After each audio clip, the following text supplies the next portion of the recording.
Chapter 2. Ammon busied himself for a while with trying to find something to do. Sitting on the straw pallet without his clothes was too itchy, but he felt strangely exposed sitting naked but for his breechcloth on one of the small wooden stools that were the only real furniture of the household. Eventually, he was able to mash down the straw in the mattress enough to give himself a comfortable corner to sit on, but then another and more urgent issue arose. Balashi had made him swear by Enki and Inanna, or rather the barbarian equivalents, Ar and Ishtar, that he wouldn't poke his nose outside the door of the hut until Balashi returned. But as time passed, his bowels and his bladder both began to make their demands of him, with greater and greater urgency. He searched throughout the house for a chamber pot, but he couldn't find anything of the right shape and size.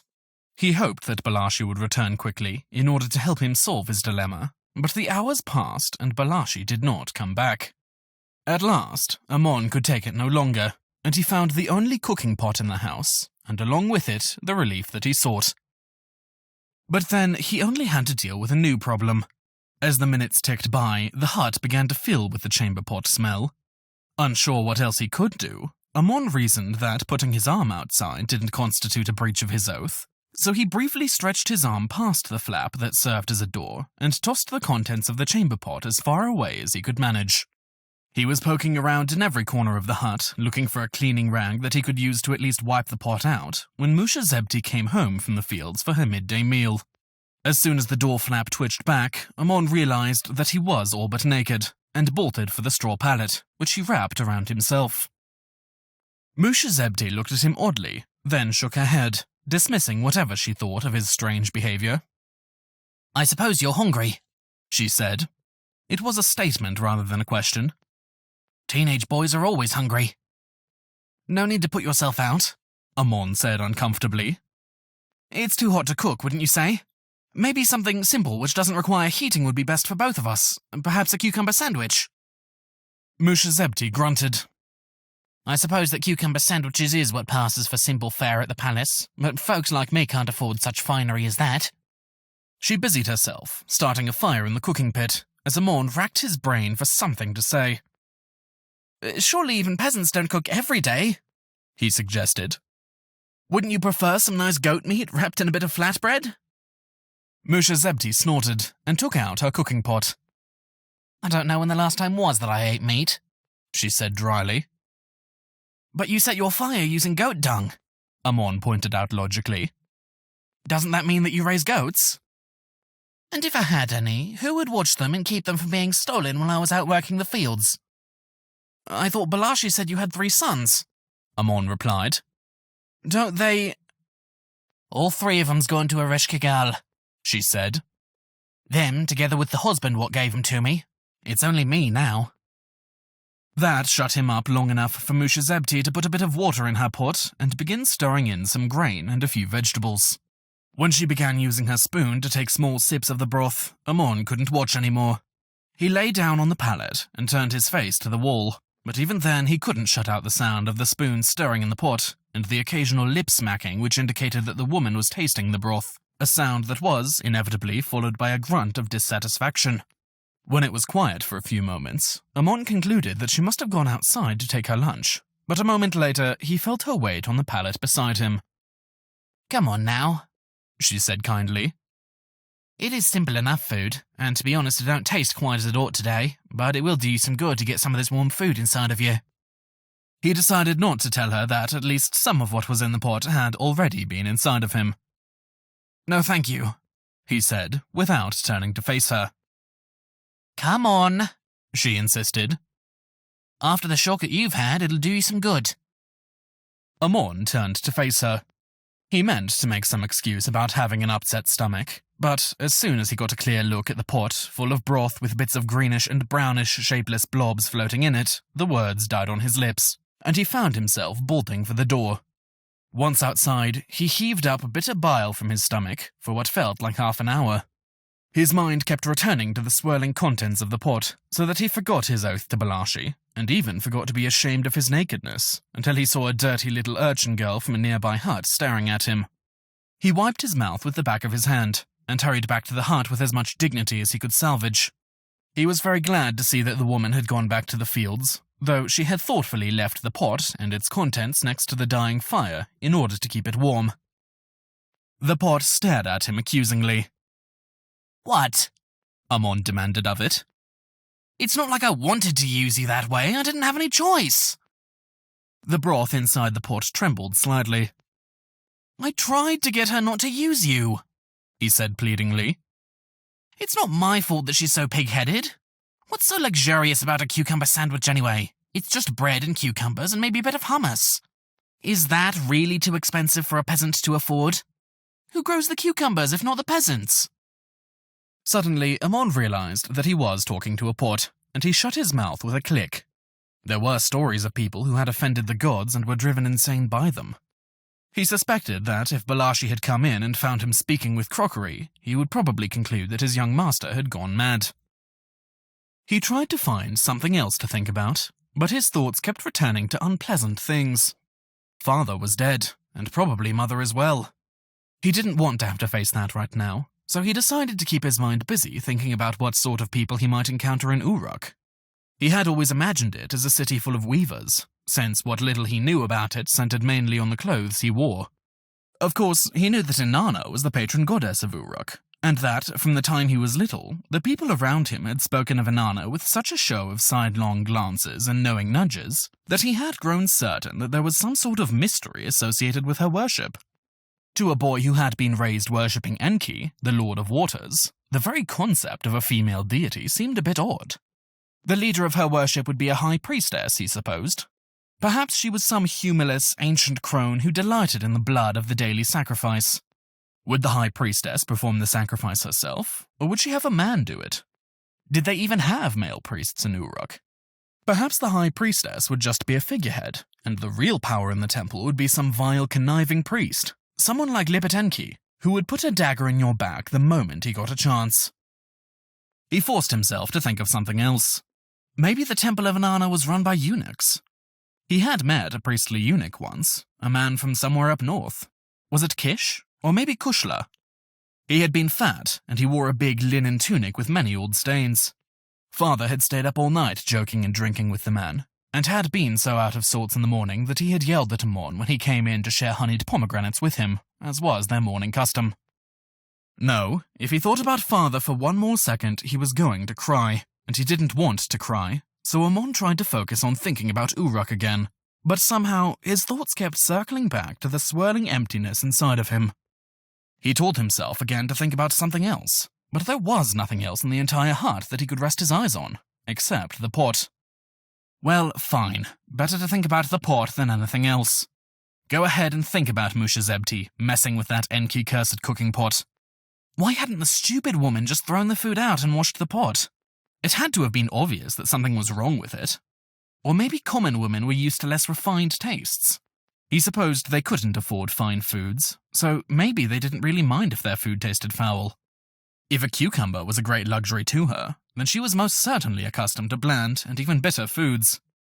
Okay, this was good. He could keep thinking about the woman and her pot, and what he had done with it.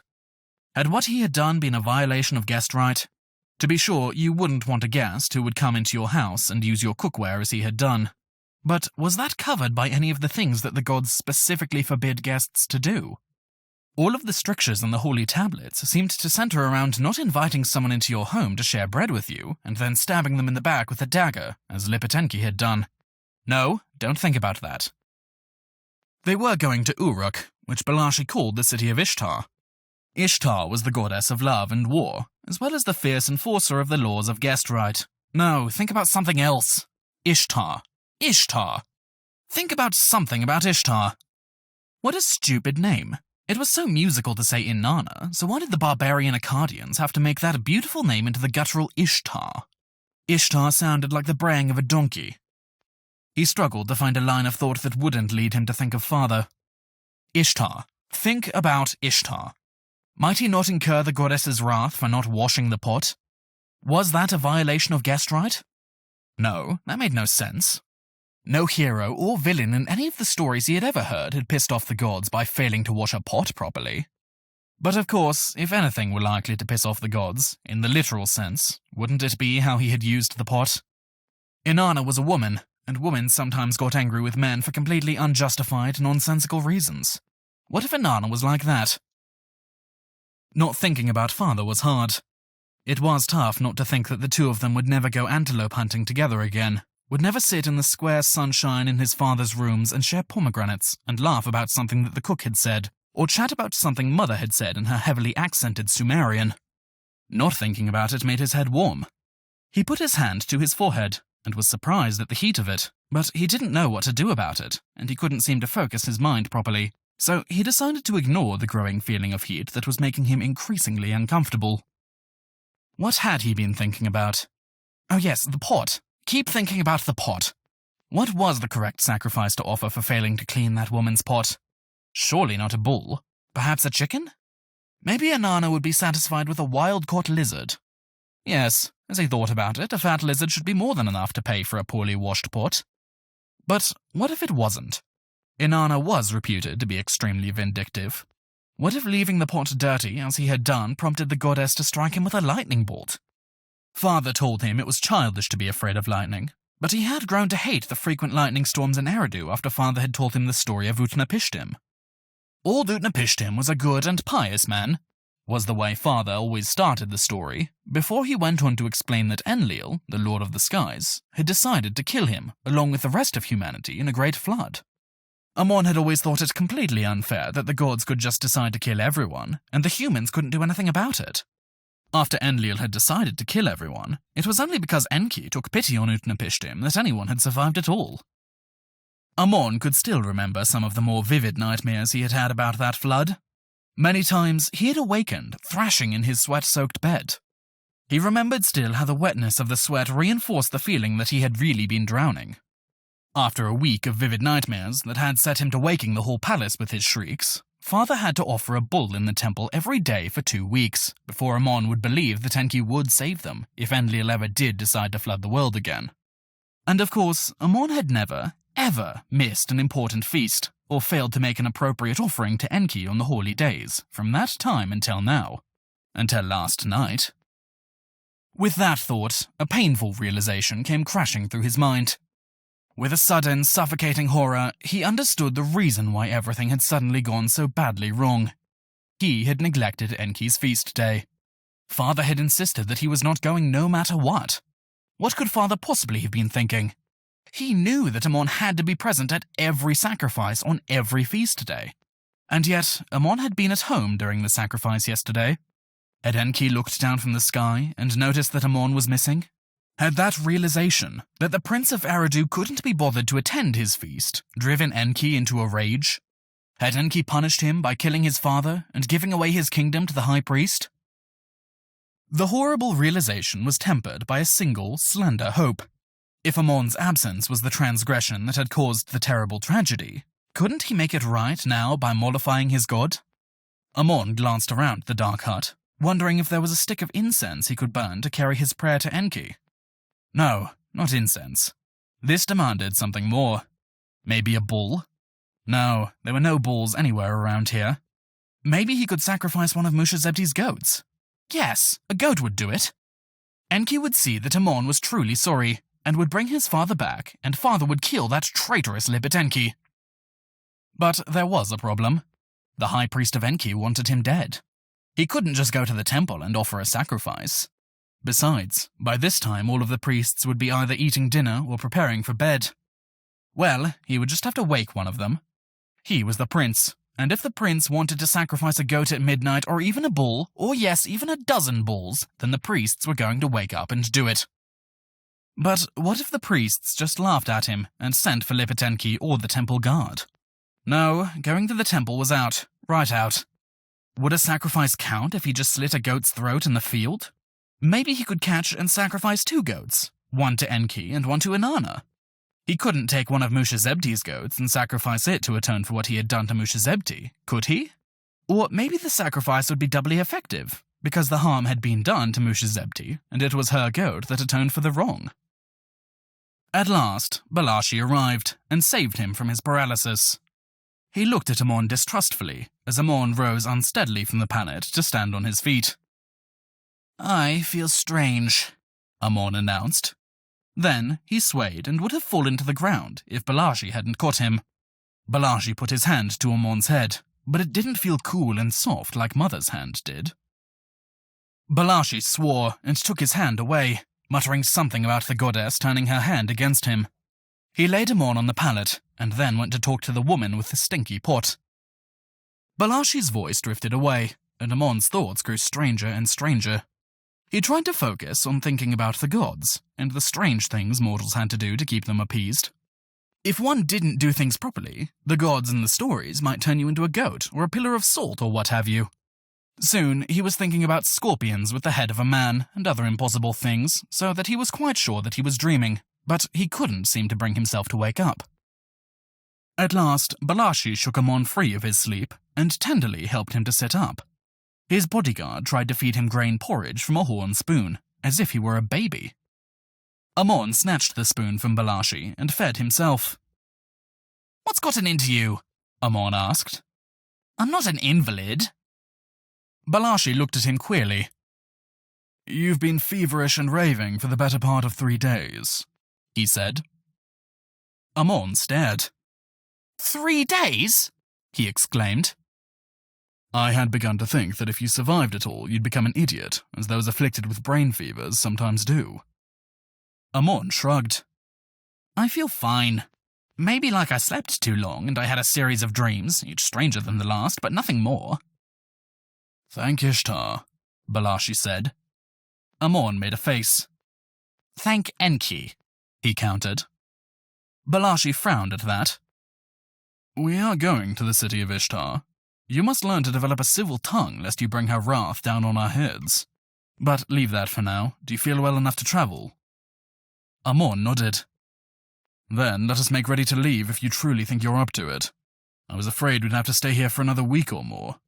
I fear that we've been here far too long already. We've stayed long enough to set the neighbors' tongues to wagging. It's only a matter of time before the temple spies hear of it and come to investigate." Ammon didn't listen to anything Balashi was saying. His attention fastened on the fire-blackened cookpot, and he couldn't look away. "The porridge you gave me, it wasn't made in that pot over there by the fire, was it?" he asked with trepidation. "Where else would I have cooked it?" Balashi replied, as he looked at Ammon narrowly. "And, more importantly, why would you care?" "No reason," Ammon said innocently, but he felt a sudden wave of nausea, and he set down the horn spoon. Balashi put his hand to Ammon's head, frowning. "Are you sure that you're well?" Ammon laid back on the straw pallet. "I just need some time for my stomach to settle. I don't think I want to eat any more cooked food for a while. Do you think you might be able to arrange for a cucumber sandwich?"